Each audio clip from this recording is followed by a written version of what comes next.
참고로 북한은 65세 이상이 몇 명이냐? 아니, 북한은 평균 연령이 몇 세냐? 지금 30세예요. 북한은. 우리나라는 80세인데. 그러니까 우리나라 사람들이 북한보다 50년 더 사는 거, 평균 연령이. 그러니까 여러분들 지금 남한에서 사는 거 감사해, 안 감사해요? 정말로 감사한 거예요. 제가 병자성사를 가보면은요, 보통 95살 먹은 어머니를 며느리가 이렇게 모시면 며느리가 몇 살이냐면 70살이야, 70살.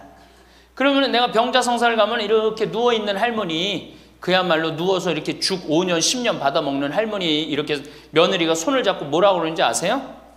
엄마, 왜 이렇게 안 죽어? 엄마가 빨리 죽어야지. 엄마도 덜 고생하고 나도 덜 고생하지. 그 보는 앞에서 죽으랜다니까요, 손잡고. 그리고 꼭 하는 말이 있어요. 엄마가 빨리 죽어야지 우리 신부님도 그만 고생시키고. 병자성사 맨날 오니까 신부님 고생한다 이거지. 그러니까 살아있는 게 다 고생이라는 거지.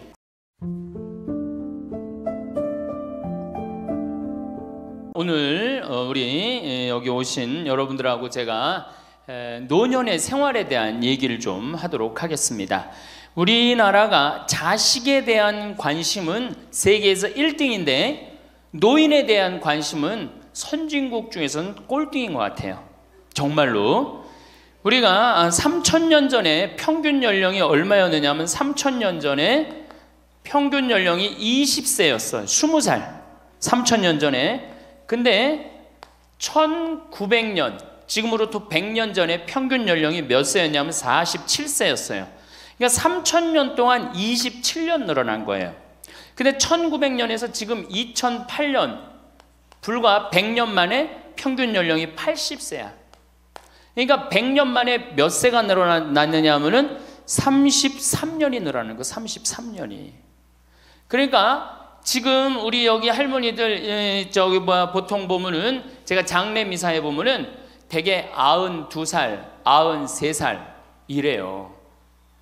우리 여기 주방장 어머니도 얼마 전에 돌아가셨는데 96세 돌아갔어요. 96세. 그러니까 요즘 70쯤 이렇게 돌아가면은 뭐라고 그러냐면 아유 빨리 죽었네 그래요. 70쯤 죽으면. 그렇죠? 70쯤 죽으면 빨리 죽었네 그래요. 그러니까 여기 대부분의 분들이 여기 계신 분들 보면은 이 정말로 재수 없으면 100살까지 다 살 거예요. 여기 있는 분들은 100살까지.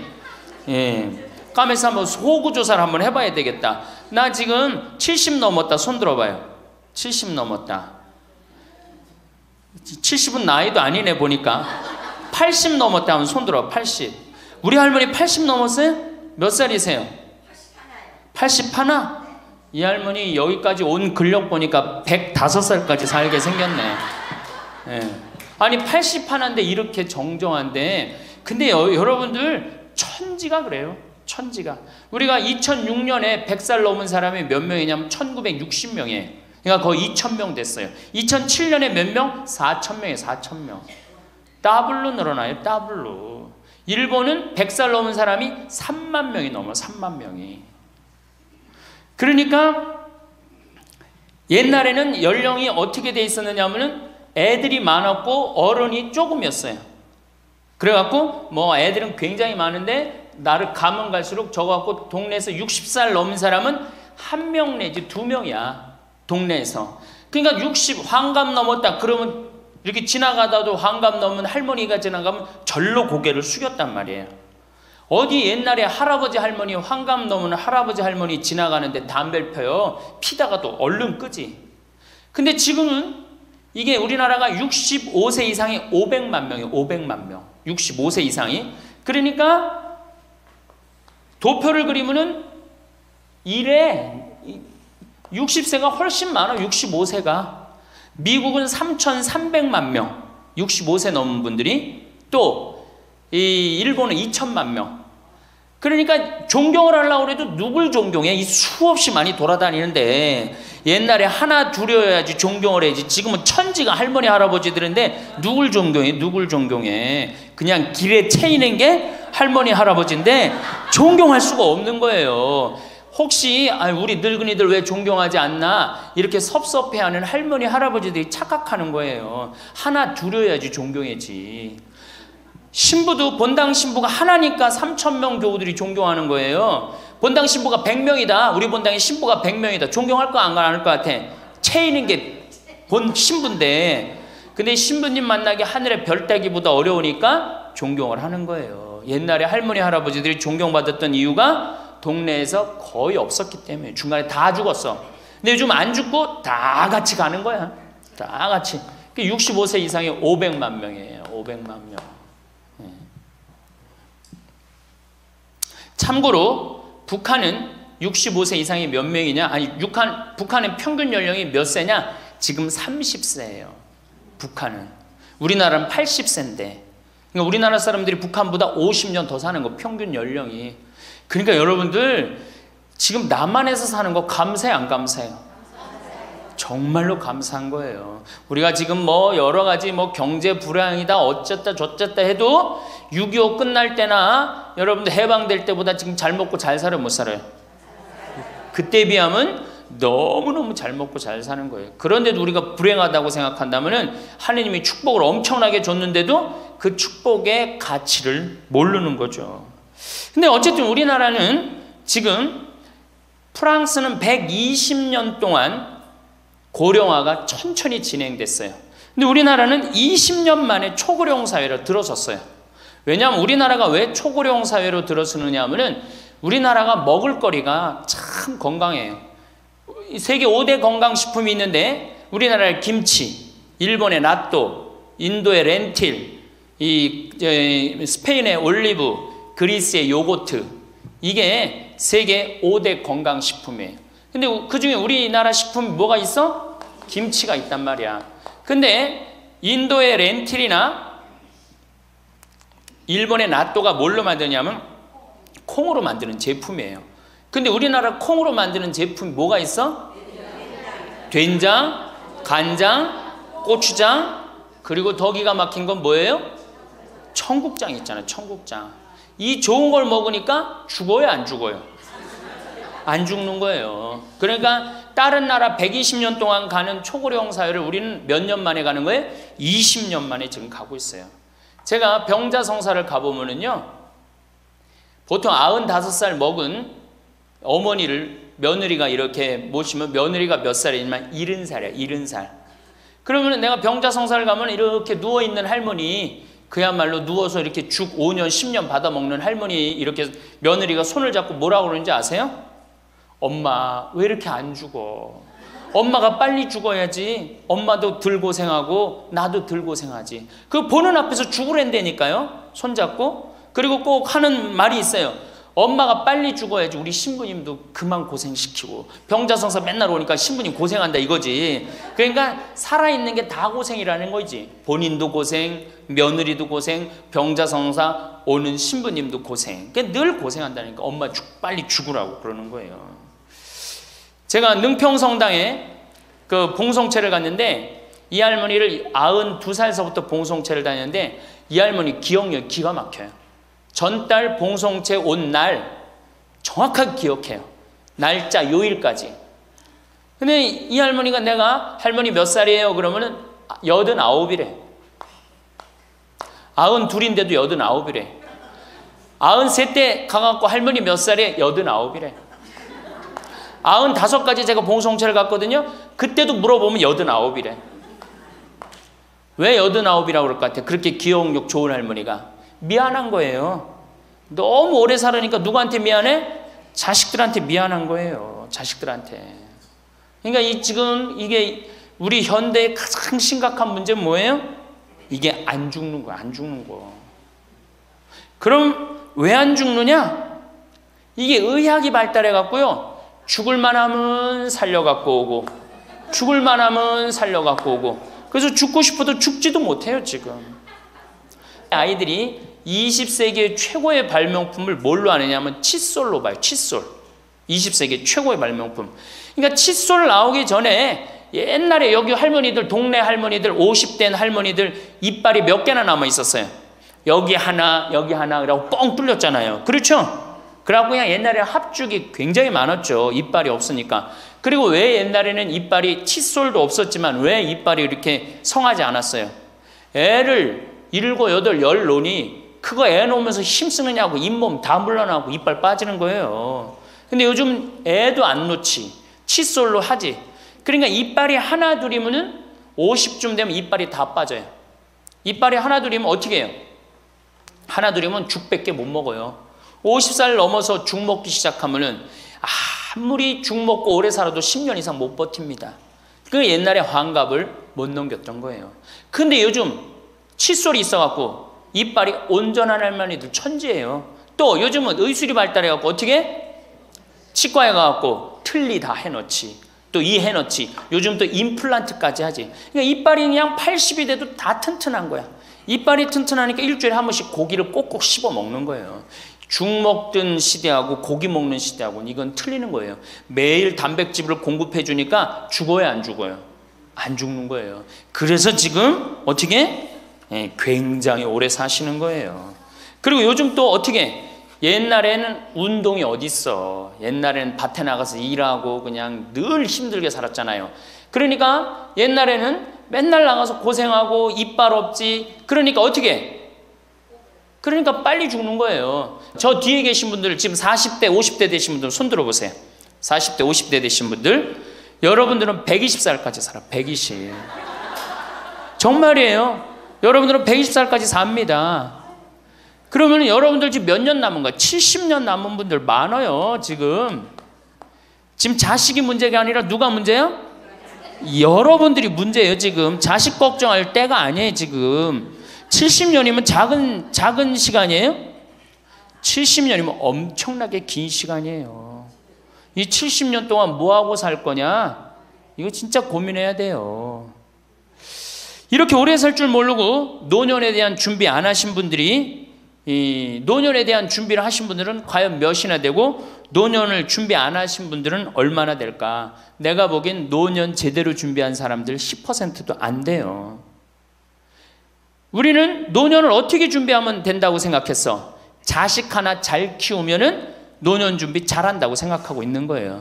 근데 우리나라가 이 자식 교육의 맹목적이죠. 맹목적입니다. 이 세계에서 자식한테 이렇게 맹목적인 나라 없어요. 세계에서. 그러면은 우리 할머니들, 할아버지들이 왜 자식 교육을 맹목적으로 시켰느냐? 1900년도에 조선이 무너져 버려요. 그렇죠? 1900년도에 조선이 무너져 버려요. 그럼 조선 무너지기 전에 500년 동안 양반 상놈이 있었어. 그러니까 양반하고 상놈이 있었는데 여기 계신 분들 뭐 다 지금 족보 있다고 그러죠? 나도 사실은 우리 집 족보 있다고 그러지만은 이게 얼마나 믿어야 될지 몰라. 왜냐하면은 조선시대 양반이 10%밖에 안 됐어요. 100명 중에 10명만 양반이었어요. 충청도가 10%, 경상도는 4%밖에 안 됐어요. 그러면 90%는 다 뭐야? 상민이야, 상민. 노예든 노비든 뭐 백정이든 전부 다 서름 받고 살았어요. 옛날에 노비가 얼마나 서름을 받고 살았느냐 하면은 말을 타고 지나가다가도 양반 집을 지나가면은 양반 이 담이 시작되는 곳에서 말에서 내려야 돼요. 말 타고 양반 못 지나가요. 그러면은 말을 끌고 가다가 양반 담이 끝나는 데서 다시 타고 갔어요. 만약에 그냥 말 타고 지나가다가 걸리면은 멍석마리로 맞았어요. 그러니까 그냥 수백 년 동안 서러웠던 게 1900년대 순식간에 무너져 버렸어. 양반, 상놈, 계급이 무너져 버렸단 말이야. 이제 뭐만 하면 출세할 수 있어? 공부만 하면 출세할 수 있었던 거예요. 공부만. 그러니까 그냥 공부만 하면 판검사 되면 모든 게 이제 내 원한 그동안 수백 년 동안 쌓였던 원한 한을 다 풀 수 있다. 그래갖고 이제 나는 못 먹어도 논 팔고 소 팔고 정말 나 먹고 싶은 거 쓰고 싶은 거 못하는 한 있어도 누구는 교육시켜? 자식은 교육시키겠다 이거. 자식은. 그러니까 그냥 있는 돈 없는 돈 팔아서 마련해 갖고 여러분들 어떻게 했어요? 자식 공부를 시킨 게 바로 여러분들 세대예요. 여러분들이 정말로 내가 이렇게 오래 살 줄 모르고 자식 하나 출세시켜 갖고 그동안 수백 년 동안 서름을 다 날려버리겠다. 그래갖고 우리나라가 교육률이 세계에서 최고로 높았던 거예요. 근데 지금 젊은 사람들은 왜 그러는지도 모르고 지금은 무조건 그 전통을 이어받아 갖고 자식한테 미쳐서 교육을 시키는 거고, 지금 젊은 사람 30대 40대는 할머니 할아버지들 세대는 그 서러움을 날려버리고 싶어서 자식을 교육을 시켰던 거예요. 그렇게 이렇게 있는 돈 없는 돈 다 들여갖고 자식을 출세를 시켰어. 출세를 시키면 호강할 줄 알았는데 자식이 출세하면은 호강합니까 안 합니까? 제가 이제까지 사목 경험에 의하면은 출세한 자식일수록 부모를 더 안 모십니다. 출세한 자식일수록. 부모가 서울대학 뭐 연고대 정말 대학 졸업시켜갖고 내가 출세를 했어요. 그래갖고 집에 비데가 있어. 비데. 화장실에 가면 물 나오는 거 있죠? 비데도 있고 이태리 대리석도 있고, 집은 삐까번쩍하게 기가 막히게 했는데 늙은 우리 무식한 엄마는, 무식한 아버지는 그 집에 어울려요 안 어울려요? 그 집에 안 어울리는 거예요. 그러니까 안 어울리고 빨리 죽으면 차라리 다행인데, 이게 안 어울리면서 죽지도 않고 그냥 그 집에서 귀신같이 왔다 갔다 한단 말이에요. 그러니까 자꾸 눈에 밟히는 거예요. 내가 평택에 있을 때 비닐하우스에서 사는 집이에요. 아 근데 이 집에 할머니 한 분이 사는데 파출부가 와서 밥을 해주는 거예요. 파출부가 밥 해주고 빨래 해주고 할머니 뒷바라지를 다 해주는 거예요. 그리고 집에 갈 때는 바깥에서 문을 잠고 가는 거예요. 신기한 거예요. 어떻게 저런 일이 벌어지느냐. 또 봉송체도, 성당 다녀오고 봉송체도 하고. 알고 봤더니 아들이 서울에서 100억대 재산가야. 집은 정말 으리으리한 집이야. 근데 그 무식한 할머니가 그 집에 어울려요 안 어울려요? 안 어울리는 거야. 그러니까 이건 그래도 그 자식이 양심은 있어갖고 엄마는 내다버릴 수는 없고, 그러니까 서울에서 평택에다가 비닐하우스를 쳐갖고 파출부 하나 있어. 거기다 갖다 놓고 그냥 내다버릴 수는 없고 어떻게 그냥 그렇게 모시는 거예요. 그랬더니 내가 어느 노인대학에 오신 분들한테 이 강의를 했더니 할머니 한 분이 그런 얘기를, 안 버린 게 다행이다 그러는 거예요. 그걸로 만족하는 거예요. 안 버림을 당하는 것만 해도 다행이라고 그러는 거예요. 이게 기가 막힌 정말로 시대에 우리가 살고 있죠. 여기 우리 할머니 할아버지들, 내 자식이, 특히 아들 자식, 내가 이 아들에 대한 아주 그 혐오감이 있는데, 아들 자식 출세시키면은 내가 호강할 것 같죠? 가만히 생각해봐요. 아들을 기가 막히게 잘 키워서 서울대학 나왔어. 의사가 됐어. 판검사가 됐어. 그러면은 어떤 할머니가 그래요. 아들 자식 잘 키우면 잘 키울수록 여우 같은 년이 나타나서 낚아채 간다는 거예요. 아들 자식을 잘 키우면 잘 키울수록 여우 같은 년이 나타나서 낚아채 간다는 거예요. 근데 가만히 생각해보니까 그 말이 맞는 것 같아요. 왜? 아니 의사하고 판검사면은 이쁘고 귀하게 자란 집 딸이 낚아채 갈 거 아니야. 다 그렇게 결혼하지 않아요? 그럼 그걸 어떻게 해? 그냥 자식 뺏기는 거예요. 그래서 딸을 둘 놓으면 금메달, 아들 하나 딸 하나 놓으면 은메달, 아들만 둘 놓으면 목메달이에요. 그래서 아들만 둘 놓으면 목메달이에요. 여기 얼마 전에 굉장히 재미난 통계가 나왔어요. 아들은 늙은 부모를 54% 구박한대요. 아들은 늙은 부모를, 며느리가 14% 구박한대요. 딸이 11% 구박한대요. 그러니까 아들 하나 딸 하나 있으면 늙어서 구박을 얼마나 받아? 55% 구박 받는 거야. 그렇죠? 근데 아들만 둘이면 어떻게 되는 거야? 곱하기 2 하면 되는 거예요. 여기다가. 그럼 몇 퍼센트 구박 받아? 108% 구박 받는 거예요. 그러니까 아들 있다고 좋아하는 시대는 끝났다. 물론 아들이라고 다 불효자는 아니에요. 물론 제가 이렇게 목욕탕 이렇게 가보면은요, 정말 기가 막힌 아들을 많이 봐요. 80, 90된 아버지를 60된 아들이 모시고 와갖고 다 때 밀어드리고, 그 다음에 온탕에 들어갈 때도 손 한번 대보고 아버지 여기 괜찮다고 그러고, 끝나면 또 온몸에 로션 다 발라주고 이 옷 입혀가는 그런 자식들 참 많이 봐요. 기가 막힌 효자들도 있어요.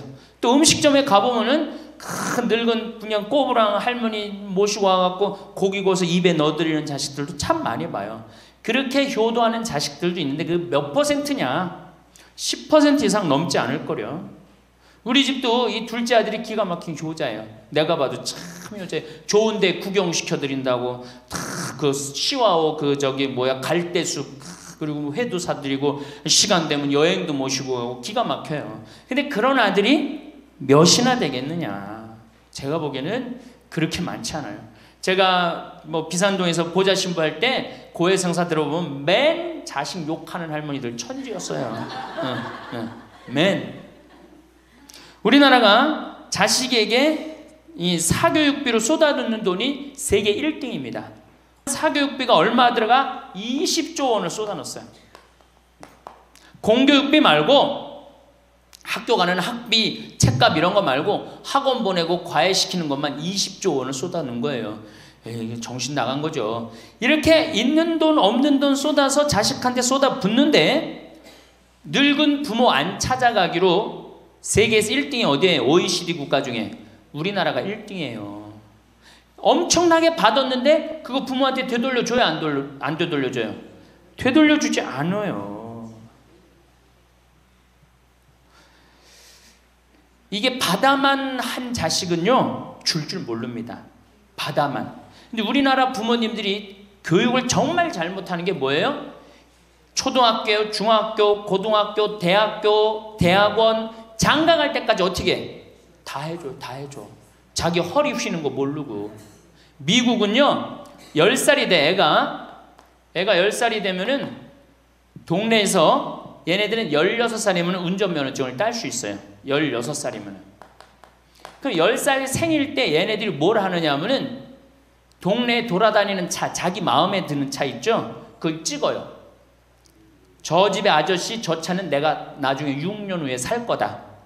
그 6년 후에 사면 우리나라는 당장에 6년 후에 누구한테 매달려? 엄마한테 사달라고 매달리잖아요. 근데 얘네들은 절대 안 그런다는 거예요. 그 차를 사기 위해서 아르바이트를 하는 거예요. 돈을 모으는 거예요. 이 미국의 대학생들은 아르바이트를 36% 하는데 우리나라 대학생들은 아르바이트를 5%밖에 안 해요. 그러니까 얘네들 6년 동안 돈을 모으는 거예요. 그러면은 자기가 그 차를 찍으면 그 차 주인은 알고 있어요. 저 아이가 내 차를 살라고 찍어 놓은 거다. 그럼 6년이 지나면 차가 꼬물될 것 같아? 안 꼬물될 것 같아? 꼬물되죠? 그래도 절대 안 판다는 거예요. 왜냐하면 찍어 놓은 아이가 있으니까. 그래갖고 6년이 지나면은 걔가 6년 동안 모아둔 돈이 얼마나 되겠어. 그래갖고 16살 때 운전면허증이 따면은 그 집에 온대요. 내가 아저씨 차 살라고 6년 동안 돈을 모았다. 근데 6년 동안 모아갖고 모자라잖아요. 근데 이미 차는 고물이 다 돼 있고 그러면 그 아저씨가 너 잔디 앞으로 6개월 동안 깎어라. 그러면 내가 이 차를 줄 테니까. 그렇게 해서 자기 차를 구입한다는 거예요. 그러니까 걔네들은 미국의 아이들도 차 하나를 구입해도 어떻게?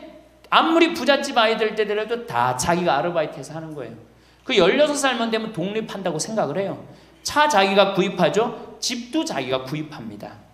결혼해서 살 집도 자기가 돈 벌어서 다 해요. 그리고 여자를 데리고 오지 우리나라처럼 일단 여자 데리고 오면 부모님이 집 얻어주는 이 기가 막힌 거죠. 여러분들 우리나라 60대 되신 부모님이 자식 뒷바라지 책임져주는 비율이 83%예요.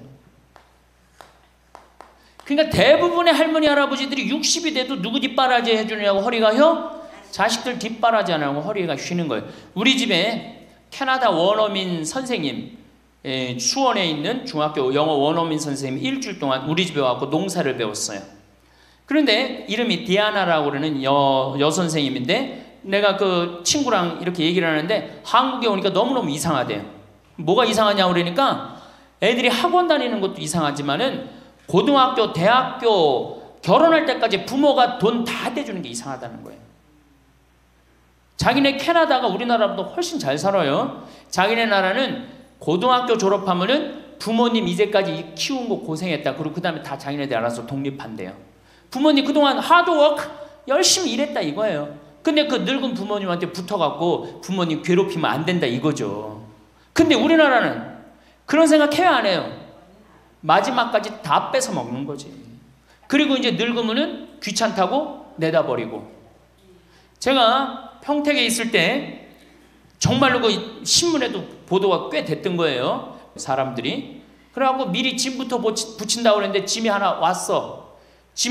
큰 짐이 왔는데 짐을 아니 짐이 왔는데 뭐 사람도 없고 그러는데 그 짐 안에서 이상한 소리가 나갖고 열어보니까 할머니를 그 안에다 넣고 붙인 거예요.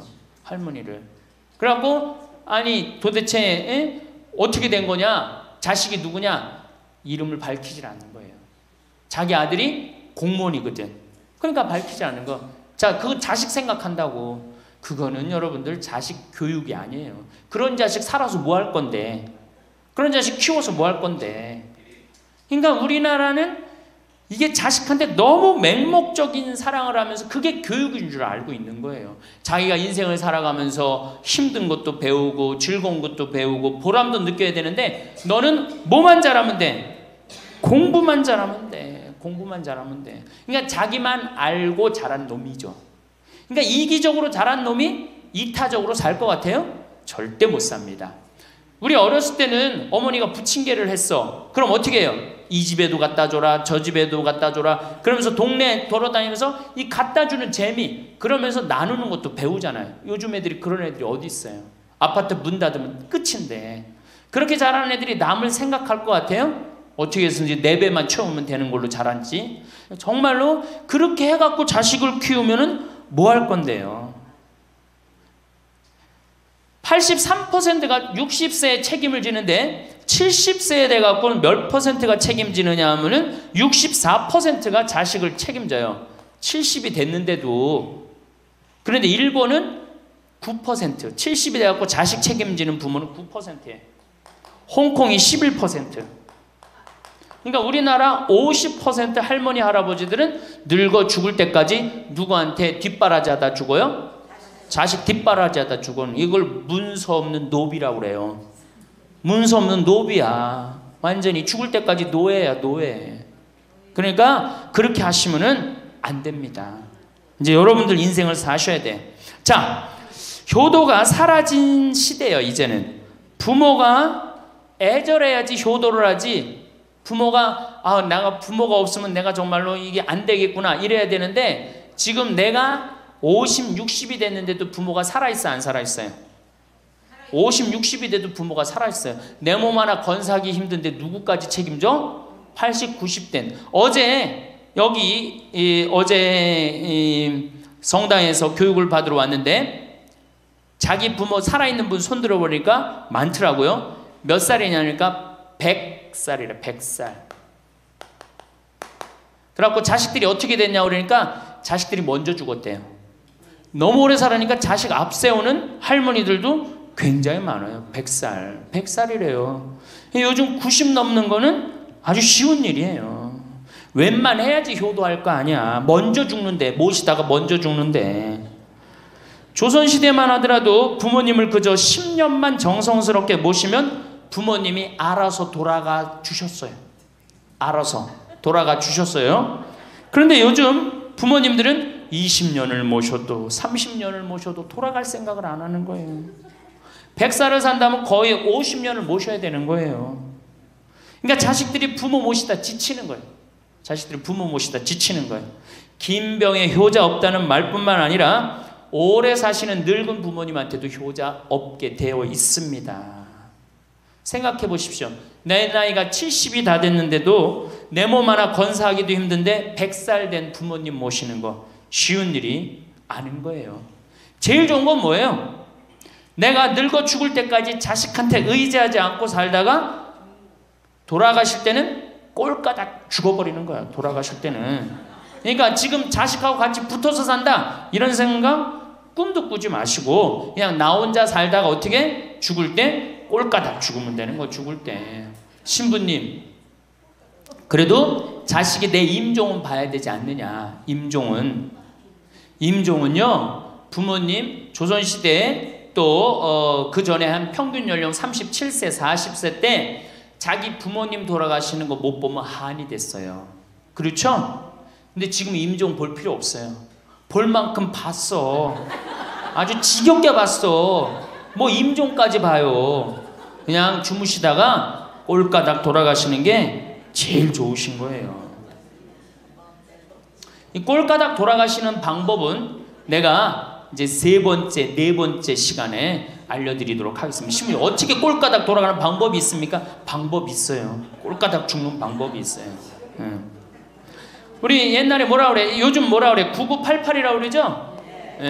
99세까지 팔팔하게 살아라. 이 방법이 있어요. 이건 제가 이제 말씀을 드릴 거예요. 환갑, 진갑 다 찾아 먹네. 그러면 진짜 오래 살았다는 얘기죠. 환갑은 몇 살 때 환갑 잔치를 해요? 60에 하죠. 그 다음에 진갑은 61. 진짜 오래 살았다고 그래서 진갑이야. 61만 살아도 진짜 오래 살아. 근데 요즘은 고희 70. 그렇죠? 그 다음에 희수 77, 미수 88, 백수 99. 이거 잔치하는 사람들 천치예요. 천지. 자식 하나 대학 졸업시키는데 드는 돈이 약 3억 정도 들어가요. 3억. 내 자식 둘을 졸업시켰다. 그럼 얼마가 들어가? 6억이 들어가. 6억. 셋을 졸업시켰다. 9억이 들어가. 9억. 그럼 늙어서 내가 정말로 풍요롭게 쓰는데 돈이 얼마 정도면 필요하냐면 5억에서 10억 정도예요. 내가 자식 대학만 안 보내면 어떻게? 내가 풍요롭게 쓸 수 있는 거예요. 저 뒤에 계신 젊은 분들 대학 보낼 생각하지 마세요.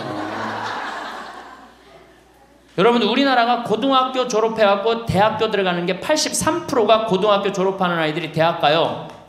우리나라보다 훨씬 잘 사는 일본이 고등학교 졸업하고 대학 얼마 들어가? 50% 들어가요. 그 다음 유럽이 대학 졸업하고 30% 들어가요. 우리나라는 고등학교 졸업하면 아무나 진짜 공부하기 싫은 놈이나 꼴통이나 문제 일으키는 놈 아니면 다 대학 가는 거야. 다 대학 가요. 일본은 할 만한 놈만 가는 거예요. 일본은.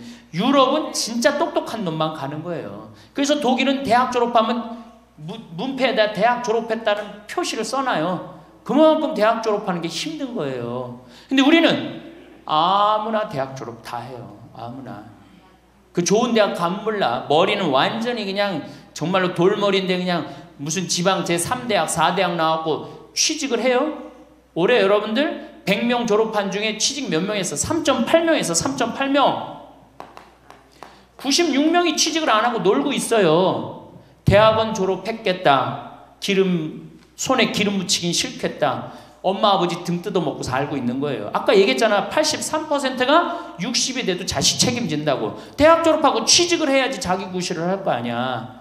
차라리 대학 졸업하고 취직도 못할 양이라면 어떻게 하는 게 좋아요? 안 보내고 그 돈 모아갖고 애 가게 차려주는 게 훨씬 낫지. 아니면 그 돈 모아갖고 나 노후 대책 드는 게 훨씬 낫지. 우리나라의 대학을 때려 부시지 않으면 경쟁력이 없어요. 때려 부셔야 돼요. 유럽보다 대학이 10배가 많아요. 10배가. 유럽보다 대학이. 근데 그 대학이 경쟁력이 있느냐? 55개 국가 중에 경쟁력이 53개 3등이에요. 우리나라 대학이. 그러니까 다 미쳐있는 거야. 내가 보기에는 다 미쳐있는 거야. 그냥 제발 좀 정신 좀 차리세요. 저 뒤에 계신 분들. 앞으로 몇 년 남아있어요? 70년 남아있어요. 있는 돈 없는 돈 자식한테 쏟아낼 게 아니에요. 우리 할머니 할아버지들 자식 걱정해서 자식들한테 잔소리한들 자식들이 귀담아 듣습니까? 챙겨나면 귀담아 들어야 안 들어요? 뭐 한다고 그래? 노망 떤다고 그러지.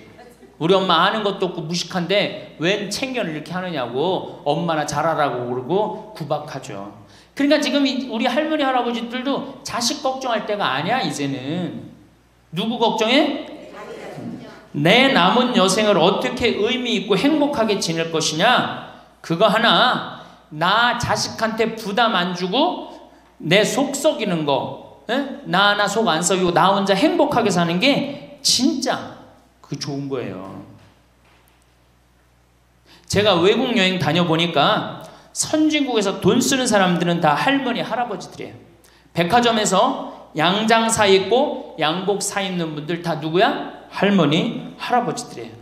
내가 뭐 프랑스 파리 쌍젤리제 거리, 그 다음에 이탈리아 나보나 광장 이런 데 다 다녀보잖아요. 밤에 누구만 돌아다녀요? 할머니 할아버지들만 돌아다녀요. 거기서 다 팔짱 끼고 나와서 와인 마시고 맥주 한 잔 마시고 그리고 들어가세요. 우리나라 명동 밤거리에 누구만 돌아다녀요? 젊은 애들만 돌아다니죠? 할머니는 그 시간에 뭐해? 뒷방에 쥐처럼 웅크리고 있는 거예요. 정말로.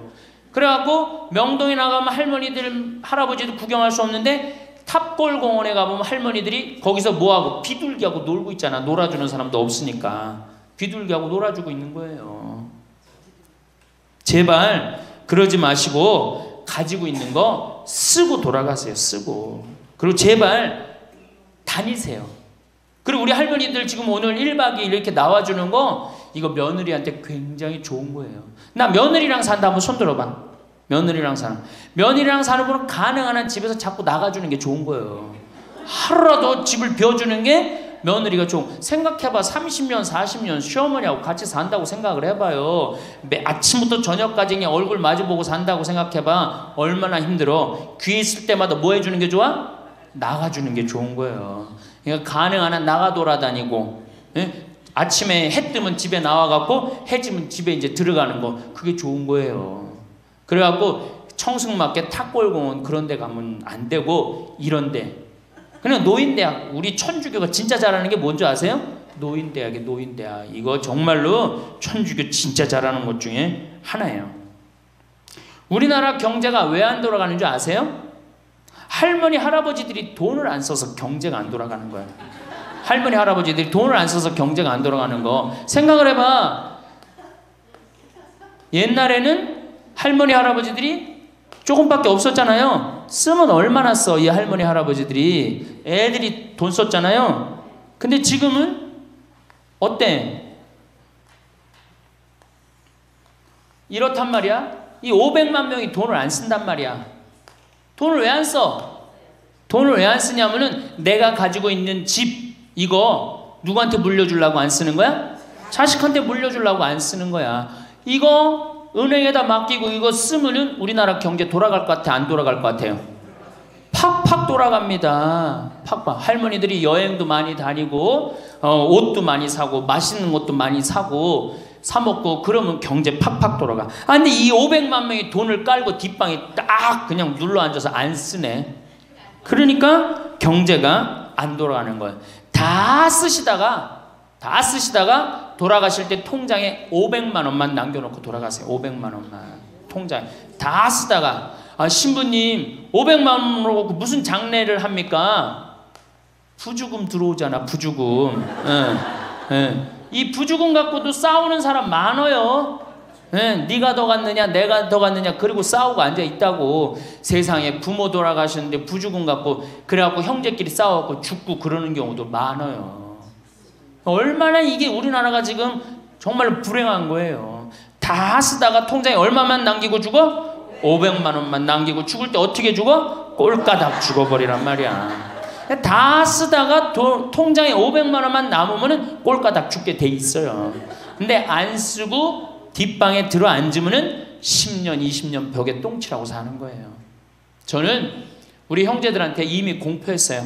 어머니가 돌아가시든지 아버지가 돌아가시든지 부주금 들어오면 형제들이 한 푼도 손 못 댄다. 그거 내가 다 가지고 과원이나 양론에 집 한 채 져준다. 어머니 이름이나 아버지 이름으로. 얼마나 멋있어. 그렇게 멋있게 살다가 가야 되지 않아요? 이건 죽으나 사나 내 자식밖에 모르고 사니 이게 얼마나 나라가 빡빡하고 답답해요. 우리나라 그냥 다른 빌 게이츠 240억 달러를 사회에 기증해놨잖아요. 우리나라는 어떻게 한 푼이라도 더 자식한테 재산, 돈 많은 사람들이 재산 자식한테 더 준다고 편법 쓰고 불법 쓰고. 정말 얼마나 답답해요. 우리 할머니들은 다 쓰다가 통장에 500만 원만 남기고 죽든지, 만약에 죽으려고 그랬는데도 아직도 돈이 남았다 그러면은 본당 신부한테 갖다 줘. 에? 여러분 한시민한테 갖다 주란 말이야.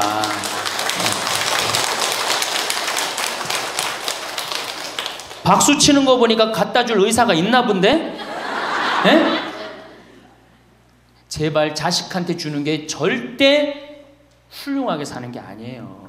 자식들은 지가 알아서 살고 나는 마지막에 이제까지 하느님한테 빌려 썼으니 하느님의 영광을 위해서 가난하고 어려운 이웃을 위해서 희사하고 가는 거예요. 그렇게 살아야지 우리나라가 복지국가가 되고 선진국가가 되는 거예요. 부자 부모가 돌아가면은 국가 재산의 반은, 본인의 재산의 반은 국가가 갖고 와. 써보지도 못하고. 나머지 반은 네가 더 갖느냐 내가 더 갖느냐 형제끼리 싸워갖고 원수가 돼갖고 서로 만나지도 않아요. 예, 만나지도 않아요. 근데 가난한 집 부모가 돌아가면은 이제 우리 부모 돌아갔으니까 우리밖에 안 남았다. 서로 나눠 가질 것도 없으니까 싸우지도 않고 어떻게 우애가 더 좋아진단 말이에요. 그걸 누가 만들어? 여러분들이 결정하는 거예요. 지금 아까 물어보니까 뭐 4억 5억 아파트 한 채에 뭐 4억 5억 야, 그 돈 남겨놓으면 자식이 좋아할 것 같아요? 서로 원수됩니다. 원수돼요. 그러니까 다 쓰다 돌아가세요. 냉면 먹고 싶으면 큰아들이 사줄래나 둘째 아들이 사줄래나 막내딸이 사줄래나 여름 내내 기다렸는데 한 놈도 와서 안 사줘. 그 억울해 안 억울해? 아니 냉면이 얼마나 한다고 5,000원이면 사 먹잖아요. 그럼 내 돈 주고 내가 가서 사 먹으면 되는 거를 큰아들이 사줄래나 둘째 아들이 사줄래나 막내딸이 사줄래나 그걸 기다려. 그렇게 청승을 떨고 살아요. 내가 가서 내가 사 먹으면 되는 걸. 근데 평생 나를 위해서 써봤어 안 써봤어? 이젠 써보세요. 나를 위해서 쓰는 연습을 하세요. 그래야지 나라 경제가 돌아가는 거예요. 나무는 뿌리가 썩으면은 나무는 튼튼하지 못해요. 열매는 맺을 수가 없어요. 근데 우리나라는 지금 뿌리 썩어요 안 썩어요? 노인이라는 뿌리, 부모라는 뿌리가 썩잖아요. 그러니까 나무가 튼튼하겠어? 열매가 튼튼하겠어요? 이 열매들 내가 보기에는 요즘 중고등학교 젊은 애들 다 썩었다고 표현하면 좀 과할지 모르지만 내가 보기엔 96%는 대학까지 졸업하고도 놀고 앉아 있어요. 그러니까 제발 여러분들 그렇게 하지 마시고 그렇게 할 양이라면 차라리 내가 남은 인생 이제까지 자식 고생시켰고 자식 공부하느냐고 고생했죠. 그렇죠? 그 다음에 노동해내냐고 고생했지. 이제 65세 넘어서 인생이 휴가 기간 아니야. 휴가라면 휴가를 멋있게 쓰다가 죽어야 될 거 아니에요. 이제 우리 할머니 할아버지는 휴가 아니야 지금? 휴가죠? 휴가라 오늘 여기 1박 2일 동안 온 거 아니에요 여기 지금? 그렇죠? 근사하게 살다가 멋있게 살다가 죽을 때는 통장에 500만 원 남겨놓고 죽을 때는 어떻게? 꼴까당. 자, 다음 시간에는 노년에 맞이하는 상황에 대해서 말씀을 드리도록 하겠습니다. 감사합니다. 안녕하세요, 구독자 여러분. 오늘은 여러분과 함께 황창현 신부님의 강의를 통해 노년의 삶에 대해 생각해보는 시간을 가져보려 합니다. 신부님의 강의는 우리가 살아가는 이 시대에서 노년을 어떻게 준비하고 살아가야 하는지에 대한 귀중한 조언과 깊은 통찰을 담고 있어서 많은 분들에게 공감을 불러일으킬 거라 생각합니다. 먼저 신부님께서 강조하신 부분 중에서 가장 기억에 남는 것은 바로 긴 인생을 어떻게 의미 있게 보낼 것인가에 대한 고민입니다. 평균 수명이 급격히 늘어난 현대 사회에서 120세까지도 살 수 있다는 가능성을 언급하시면서 그 긴 시간을 단순히 채우는 것이 아니라 어떻게 의미 있게 보내야 할지를 깊이 고민해야 한다고 하셨어요. 이 말씀이 특히 가슴에 와 닿았어요. 오래 사는 것 자체가 중요한 것이 아니라 그 시간을 어떻게 보내는지가 훨씬 더 중요하다는 것을 다시금 느꼈습니다.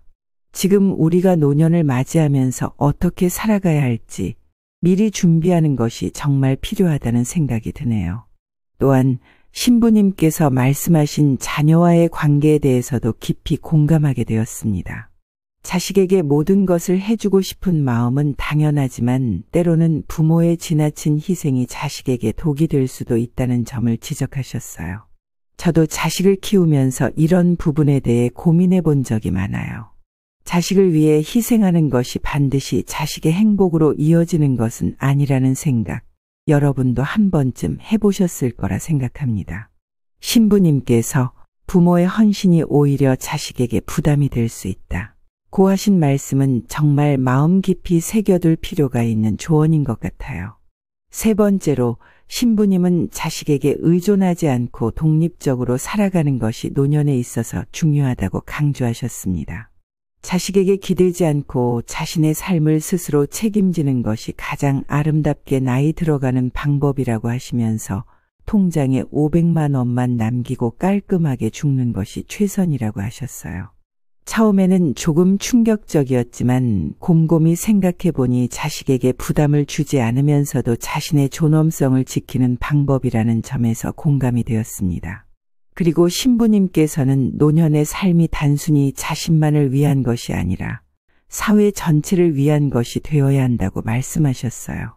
자식에게 모든 것을 물려주기보다는 사회에 기부하거나 어려운 이웃을 돕는 것이 오히려 더 의미 있는 삶을 사는 방법이라고 하셨습니다.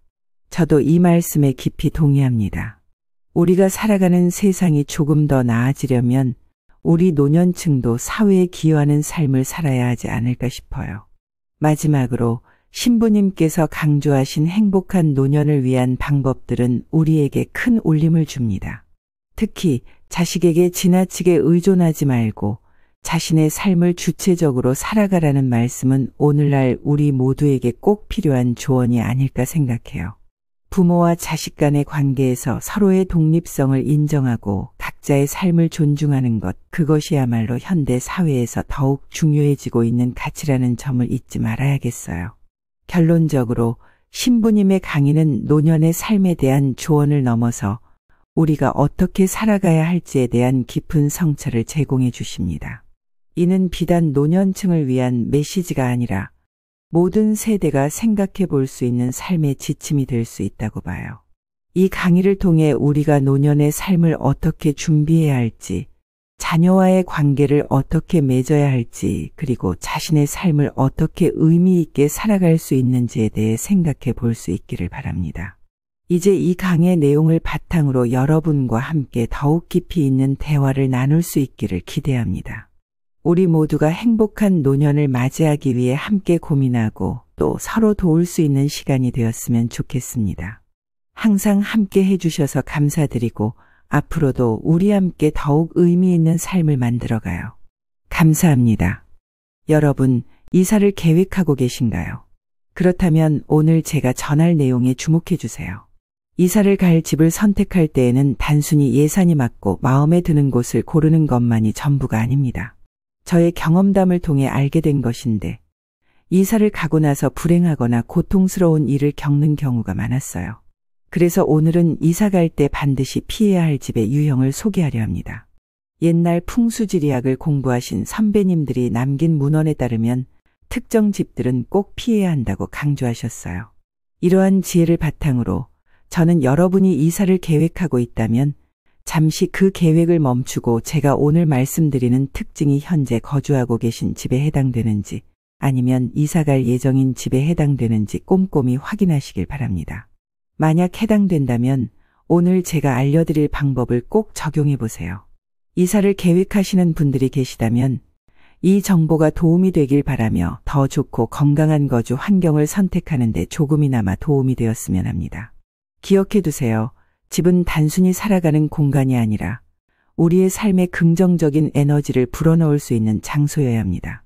첫째, 전망 좋은 집입니다.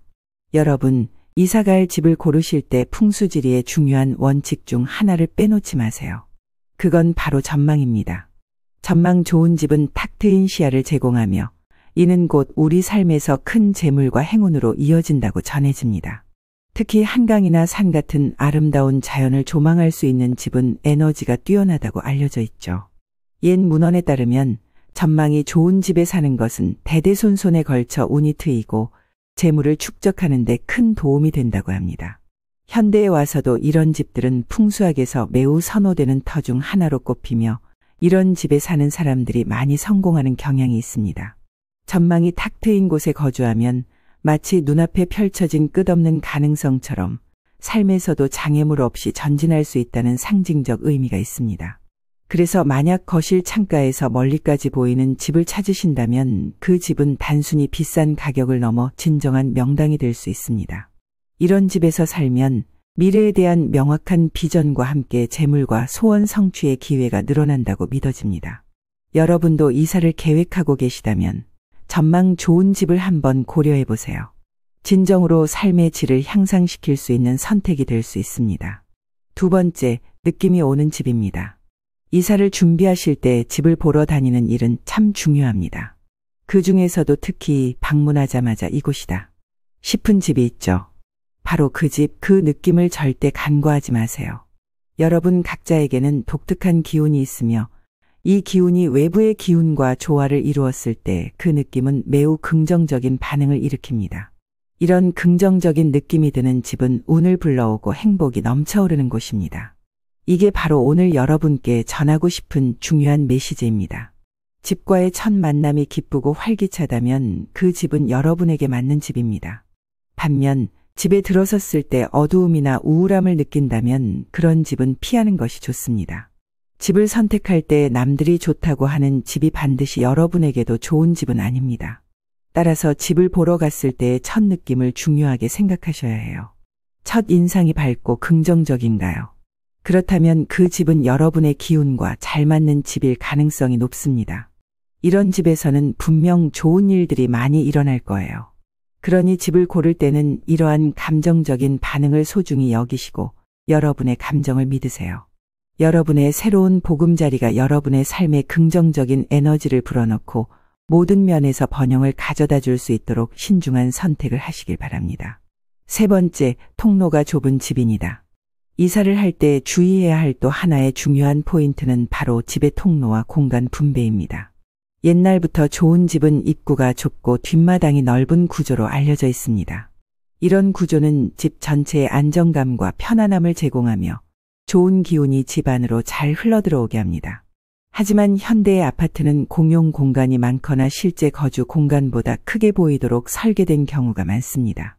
집을 보러 갔을 때 실제 알고 있는 평수보다 좁게 느껴진다면 이는 기운의 흐름이 원활하지 않을 수 있다는 신호일 수 있습니다. 특히 거실이 좁게 느껴지는 집은 가능한 피하는 것이 좋습니다. 현대 풍수지리학에서는 이러한 공간의 활용성과 기운의 흐름이 매우 중요합니다.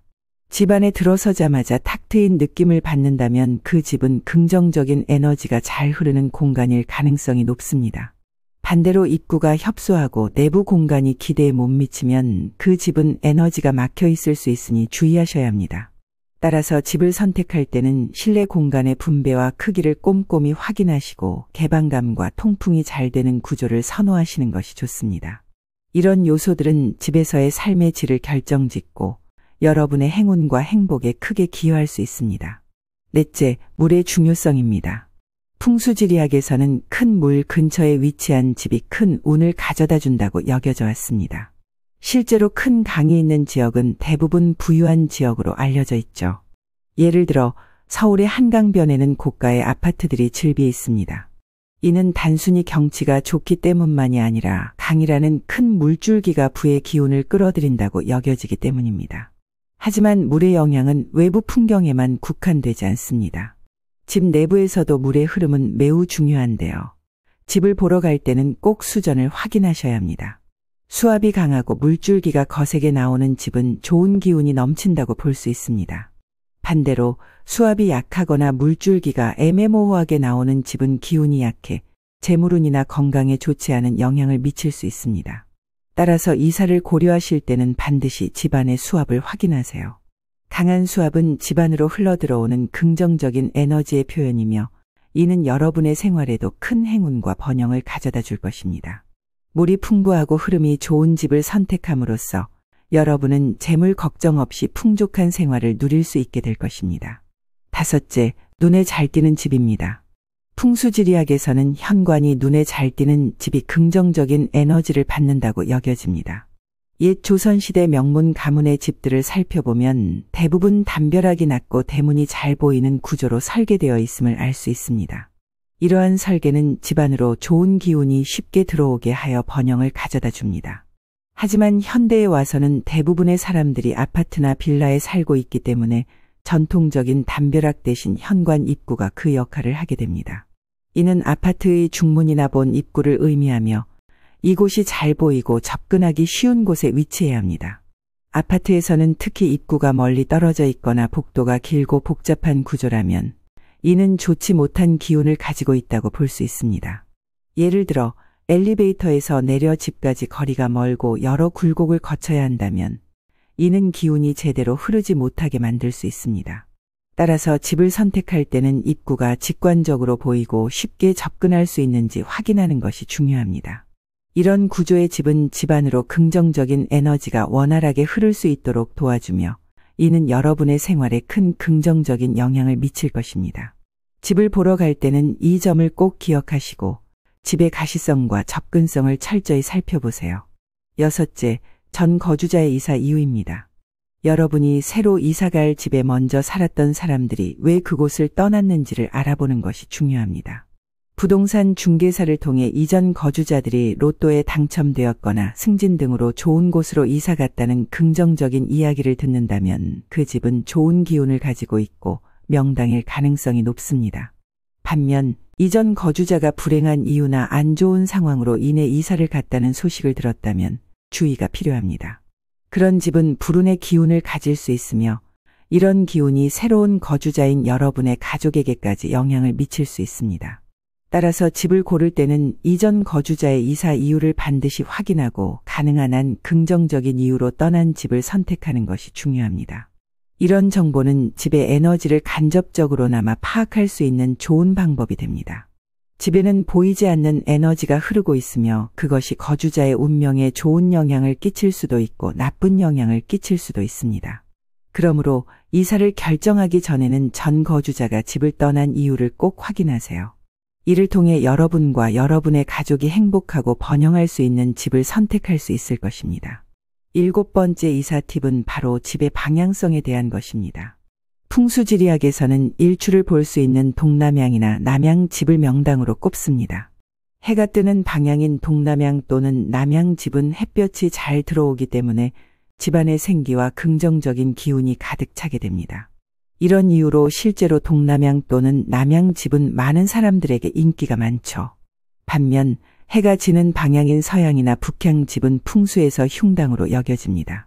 이러한 방향의 집은 집안에 좋지 못한 기운이 모일 수 있으며 이는 장기적으로 가정에 우환이 가득하고 불행한 일이 일어날 수 있음을 의미합니다. 따라서 현재 서향 또는 북향 집에 거주하고 계시다면 가능한 한 남향 또는 동남향 집으로 이사를 고려해 보시는 것이 좋습니다. 이사를 앞두고 집을 고르실 때는 집의 방향성을 반드시 확인하세요. 햇볕이 잘 들어와 활기찬 분위기를 제공하는 집은 거주하는 동안 여러분과 가족에게 긍정적인 에너지를 제공하고 건강과 행복을 끌어들이는 데 큰 도움이 될 것입니다. 그러므로 집을 선택할 때는 방향성을 중요한 요소로 고려하셔서 여러분의 삶에 긍정적인 변화를 가져올 수 있는 집을 선택하세요. 여덟 번째 이사 지침은 창문의 막힘 여부를 확인하는 것입니다. 현대의 아파트들은 점점 더 높고 밀집되어 있어 심지어 높은 층에 위치한 집들도 전망이 막힐 때가 많습니다. 풍수지리학에서는 시야가 막히면 그곳에 사는 사람들이 편협하고 간사해지며 일이 잘 풀리지 않는다고 합니다. 또한 창문이 막혀 조망권이 차단되면 재물과 운이 달아나고 가족 간의 다툼이 많아지며 불화가 생긴다고 알려져 있습니다. 반면 조망이 탁 트이고 햇볕이 잘 드는 집은 재물이 쌓이고 가족 간의 화목함이 증대된다고 합니다. 이는 창문이 넓고 전망이 좋은 집이 주는 긍정적인 에너지와 직결되어 있습니다. 그렇기 때문에 너무 밀집되어 조망권이 제한적인 아파트는 피하는 것이 좋습니다. 대기업 회장실이나 부자들의 주거지가 대부분 높은 층에 위치하는 이유도 바로 이 때문입니다. 이러한 위치는 넓은 시야와 좋은 조망권을 제공하여 거주자에게 긍정적인 에너지를 불어넣고 재물과 성공을 유치하는 데 도움을 줍니다. 따라서 집을 선택할 때는 창문에서 보이는 전망을 꼼꼼히 확인하세요. 탁 트인 조망은 단순히 아름다운 경치를 넘어서 여러분의 삶에 긍정적인 영향을 미칠 수 있는 중요한 요소입니다. 전망 좋은 집에서의 생활은 여러분과 가족의 삶에 큰 복을 가져다 줄 것입니다. 여러분, 이사를 고려하실 때 주목해야 할 아홉 번째 팁은 집에 작은 수족관이나 식물을 두는 것입니다. 특히 여러분의 집이 이전에 언급한 부정적인 특징 두세 가지 이상을 가지고 있다면 이는 더욱 중요합니다. 예를 들어 창문이 막혀 있다면 사람의 키보다 큰 식물을 창가에 배치하는 것이 좋습니다. 일반적으로 큰 식물은 부정적인 영향을 미칠 수 있다고 여겨지지만 특정 상황에서는 이러한 식물들이 집안의 기운을 바꾸는 데 도움을 줄 수 있습니다. 식물과 수족관은 집안의 자연적인 요소를 추가하며 이는 마치 정원을 가지고 있는 것과 같은 효과를 줍니다. 이렇게 집을 자연스럽게 꾸미면 집안에 가득 찬 나쁜 기운이 줄고 긍정적인 에너지로 변화할 수 있습니다. 오늘 제가 전달드린 내용이 많았지만 이 모든 것은 여러분의 집, 즉 여러분이 일생을 보낼 공간에 대한 것입니다. 풍수지리학에서도 집은 매우 중요한 요소이기 때문에 이러한 지침들을 잘 숙지하고 적극적으로 적용하시기 바랍니다. 집에 좋은 기운이 깃들면 여러분과 여러분의 가족 모두에게 긍정적인 영향을 미치고 번영과 부를 불러올 수 있습니다. 그러니 집에 자연의 요소를 추가하고 긍정적인 변화를 기대해 보세요. 여러분, 오늘은 이사 갈 때 고려해야 할 풍수지리의 중요한 원칙들을 함께 살펴보았습니다. 이제 한번 짚고 넘어가 볼까요? 첫째, 전망이 좋은 집. 전망이 좋으면 긍정적인 기운이 들어와 번영을 가져다 줍니다. 둘째, 느낌이 좋은 집. 집을 보러 갔을 때 긍정적인 느낌이 든다면 그 집은 여러분에게 맞는 집입니다. 셋째, 통로가 넓은 집. 좁은 통로는 기운의 흐름을 방해합니다. 넷째, 물이 많은 집. 큰 물 근처에 위치한 집은 부와 행운을 불러옵니다. 다섯째, 현관이 눈에 띄는 집. 현관이 잘 보이고 접근하기 쉬운 집은 긍정적인 기운이 들어오기 좋습니다. 여섯째, 전 거주자의 이사 이유. 이사 간 사람의 긍정적인 이유를 확인하면 그 집의 기운을 엿볼 수 있습니다. 일곱째, 볕이 잘 드는 집. 자연광이 잘 드는 집은 활력과 긍정의 에너지가 넘칩니다. 여덟째, 창문이 트인 집. 창문 앞에 막힘이 없어야 기운이 잘 흐르고 가족 간의 화목함도 증진됩니다. 마지막 아홉째, 집안에 식물과 수족관을 두기. 이는 집안에 좋은 기운을 불러들이고 나쁜 기운을 중화시키는 효과가 있습니다. 그러나 가장 중요한 것은 어느 곳에 살든 항상 긍정적인 마음가짐을 가지는 것입니다. 현재의 조건이 완벽하지 않더라도 긍정적이고 밝은 마음으로 접근하면 점차 운이 모여 큰 행운을 불러올 수 있습니다. 오늘 말씀드린 내용을 기억하시고 다음 이사를 계획할 때 꼭 참고하셔서 여러분과 가족 모두가 번영할 수 있는 집을 찾으시길 바랍니다. 여러분의 행복한 미래를 위해 이 모든 조언이 도움이 되길 희망합니다.